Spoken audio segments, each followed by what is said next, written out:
जम्मू काश्मीर कठुआ बादल फटा वर्षा उपत्यका अंचल प्रकृतिर तांडव अनेक घर भग्नावशेष और बन्या पानी तले पोती हो जाइछे।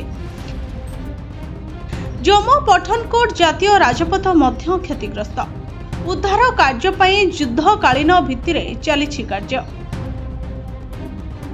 अधिकारी माने कहिसंते शुक्रवार एवं शनिवार मध्य राति रे कठुआ जिलार राजबाग अंचलर जोड़बेहाली गाँव में बादलफटा वर्षा होइछे।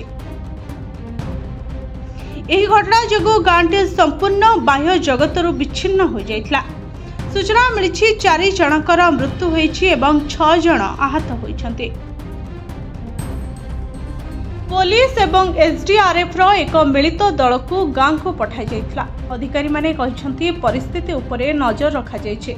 लोकंको घरे भग्नावशेष जमा होइछे। जानवाहनर भग्नावशेष तले दबी रहिछे। एहा व्यतीत कठुआ थाना अधीन रे थिबा बागाड़ एवं चांगरा ग्राम एवं लखनपुर थाना अधीन रे थिबा दिलवाल हुटली अंचल रे प्रबल वर्षा जोगु भूस्खलन होइछे। एठारे कोनोसी बड़ क्षतिर खबर नहीं।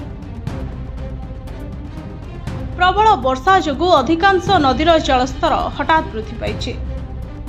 नदी मध्य विपद संकेत निकट रे प्रभावित होइछे।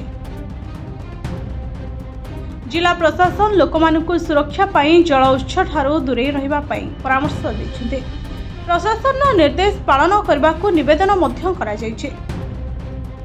सूचना योग्य जे पूर्वरो किश्तवाड़ जिलार 64 रे बादल फटा वर्षा जोगु प्राय 65 जनकर मृत्यु होइतला। Bureau report STV Odia.